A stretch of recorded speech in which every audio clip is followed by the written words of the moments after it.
bom que você continua por aí, porque nós já estamos de volta com o programa Respostas, que nesse segundo bloco, exatamente nós vamos ouvir as suas perguntas, nós vamos tentar nesse diálogo, né, trazer uma luz, a luz que você está precisando no seu caminho, no seu processo de discernimento.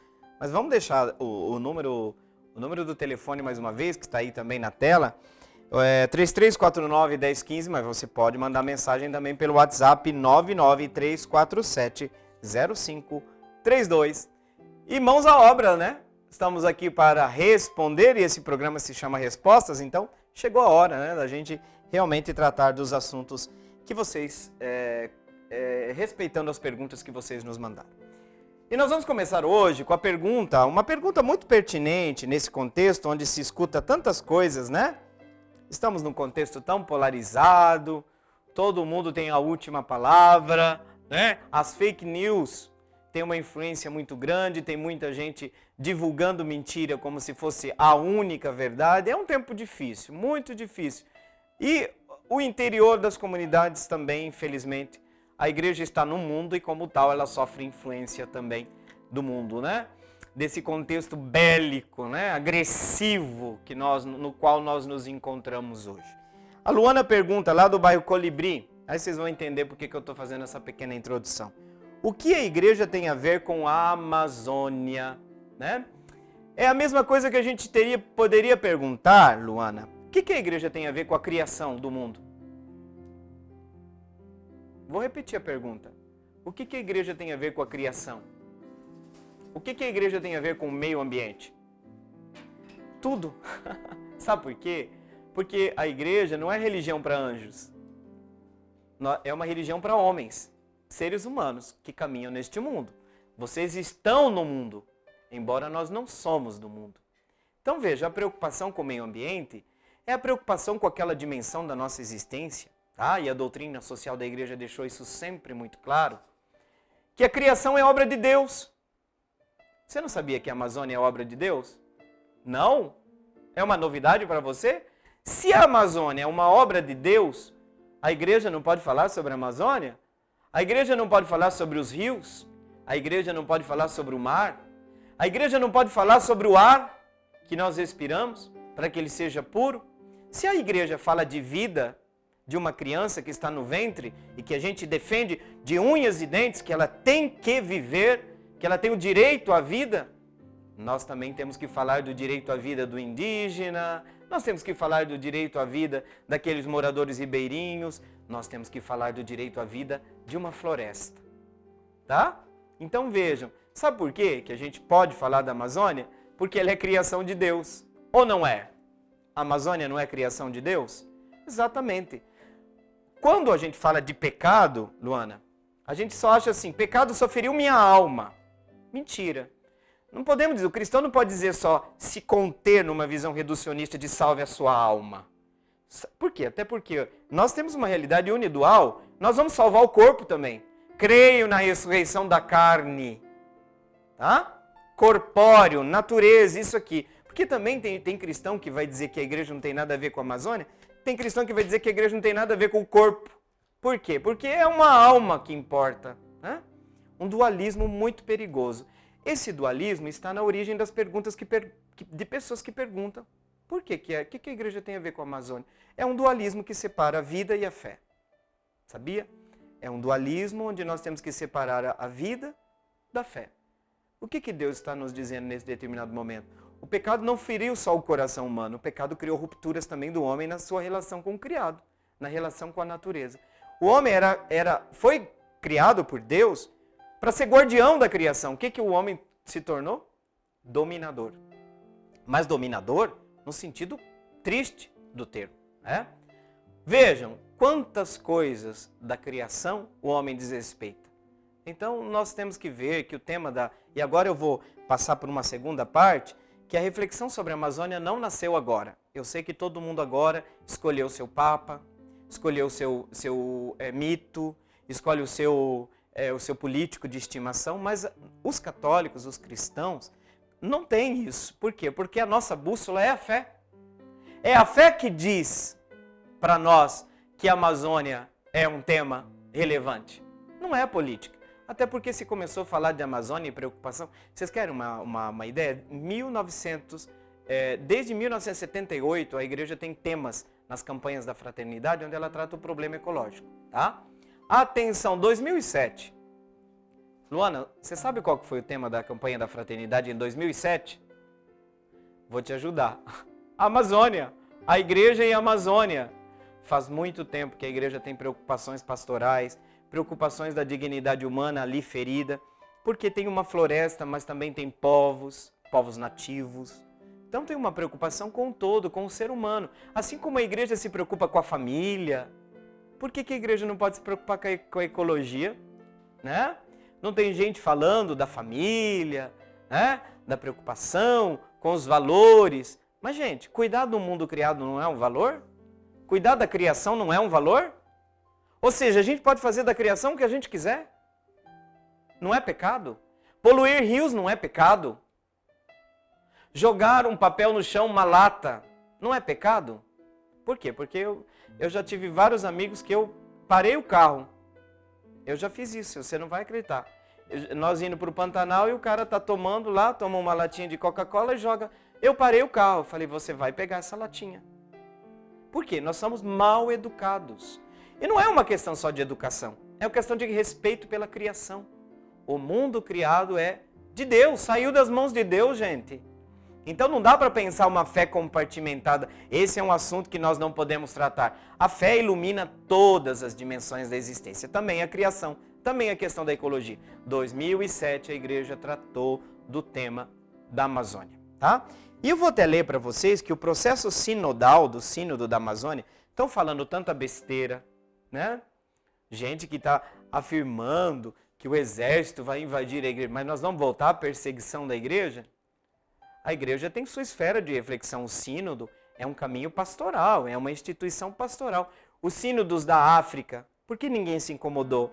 Sínodos da Ásia, ninguém se incomodou. Vários sínodos que aconteceram, inclusive, sínodo acontece desde que a igreja é igreja. Sínodos regionais, exatamente. Aliás, sabe até a questão do celibato? Você sabia que o celibato foi uma decisão de um sínodo, inicialmente, tá? Estou falando aqui. Inicialmente, a questão do celibato dos padres foi resolução de um sínodo regional. Você não sabia disso? Então faz tempo que a igreja, faz séculos que a igreja realiza o sínodo. O que é sim? Sínodos, caminhar juntos. A tradução da palavra sínodo é caminhar junto. Você lembra o que é chamado Concílio de Jerusalém? Onde surgiu o problema se os cristãos provindos do paganismo deveriam ser circuncidados, assim como os cristãos provindos do judaísmo?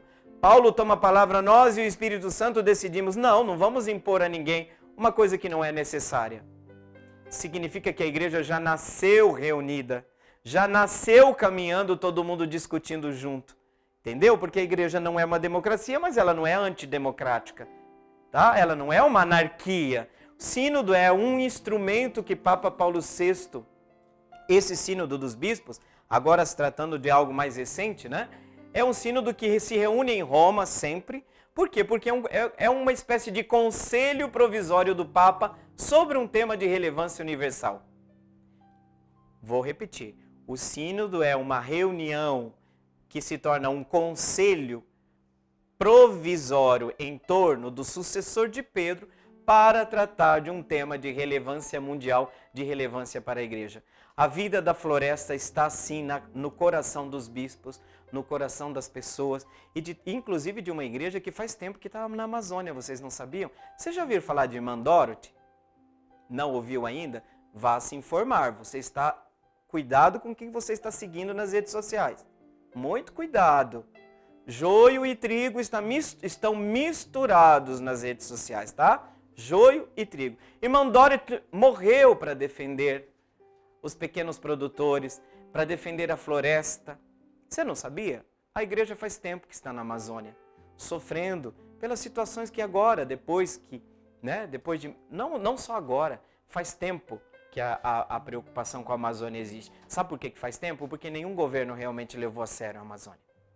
Nenhum. Entendeu? Então aqui nós não estamos defendendo partido ou nada. O que é mais importante é o Brasil. Governos, nós temos que vigiá-los. Todos os governos. Porque governos passam. É o Brasil, né? Que é a nossa grande preocupação. E a Amazônia tem, sim, realmente uma importância muito grande para nós. E eu gostaria até de ler para vocês, eu fiquei assustado, né? Porque eu não conhecia, mas é bom vocês saberem que o sínodo foram 3 anos de assembleias e fóruns. O sínodo da Amazônia não foi pensado para agora, já tem 3 anos. 3 anos, tá? Muito antes do período que nós vivemos agora. Bispos de 9 países envolvidos. 9 países, olha os dados.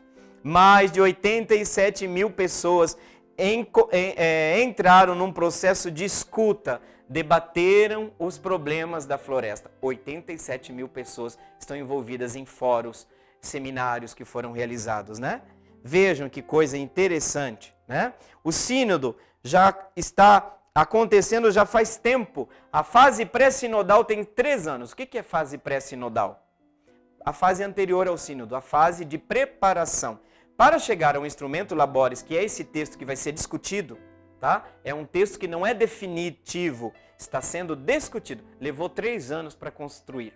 3 anos de processo sinodal. Começou o que, gente? Com discussões nas bases, com quase 20 seminários espalhados pela Amazônia brasileira. Sabe como que se começou a preocupação teológica sobre a Amazônia? Refletindo sobre a Laudato Si.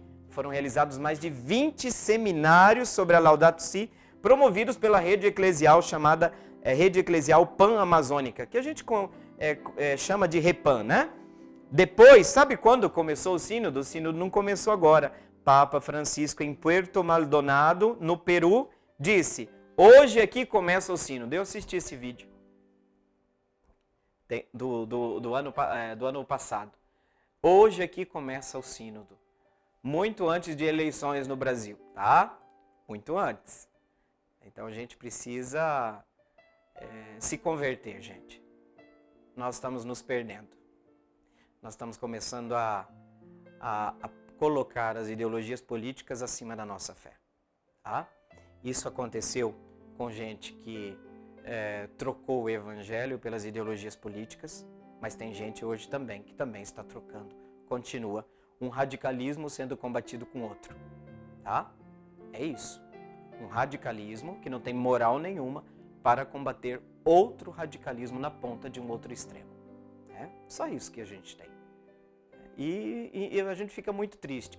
Mas eu lembro uma coisa que nunca me esqueci quando eu estava estudando os mártires dos primeiros séculos. Sabe por que muitos mártires eram encontrados, eram descobertos? Por irmãos da própria comunidade que os entregavam. Tinha os delatores, os traidores. Então tem gente que em nome da sua ideologia política está traindo a igreja. Tá? Tem gente traindo a igreja em nome da sua ideologia política. Não tenho nenhum medo de falar isso. Porque é o que está acontecendo. Né? É uma pena. Mas as portas do inferno não prevalecerão. E a gente vai continuar o caminho porque a gente sabe que Deus é maior, né? O Papa falou no Peru, hoje aqui começa o sínodo, né?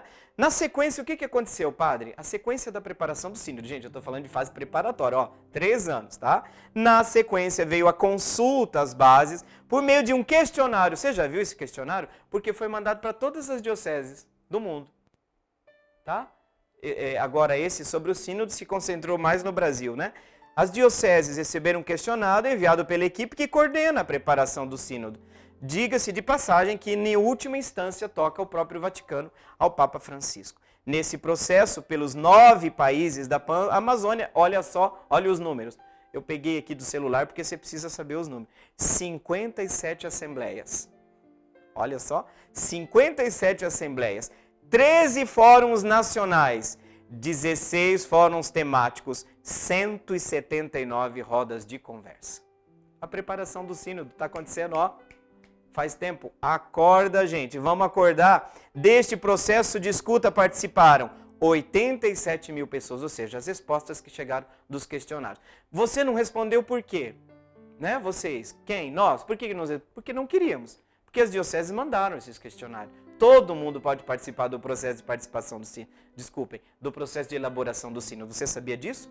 Todo mundo. Você pode questionar até o seu bispo, mas por que o questionário não chegou para mim? Todas as dioceses foram envolvidas no processo de preparação, na fase propedêutica do sínodo. Todos. Todos foram consultados. Todo mundo pode dizer o que pensa.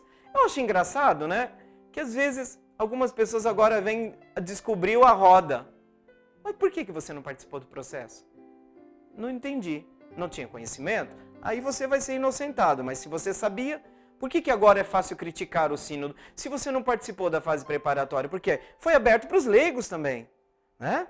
Toda essa fase aí. 87 mil pessoas, cerca de 100, olha aqui, 102 bispos, 400 padres e 477 religiosos e religiosas. Aí saiu o quê? Fruto disso. O instrumento laboris. Mas vamos traduzir, ó, o padre aqui falando em latim. Vamos traduzir para o português? Instrumento de trabalho, que passou por uma síntese das conferências episcopais locais para a elaboração da equipe de coordenação em Roma. A equipe de coordenação está sempre lá, porque é um conselho do Papa. Por que não vai ser feito o sínodo na Amazônia? Porque é um conselho que se dá ao Papa de um tema de relevância. Então, gente, nós precisamos saber que é tarefa da humanidade cultivar e guardar a criação. Recebemos essa tarefa, sabe onde? Gênesis. Procura lá, Gênesis capítulo 2, versículo 15. Luana, a resposta, o que a igreja tem a ver com a Amazônia, está em Gênesis capítulo 2, versículo 15. Ao homem foi entregue a missão de guardar a criação. Muito obrigado, Luana, pela sua participação. E nós vamos para o nosso intervalo do programa Respostas. Não saia daí, porque ainda nós temos outras perguntas muito relevantes depois. 3349-1015, 99347-0532 é o telefone para você nos enviar a sua pergunta. Fique aí, não saia daí.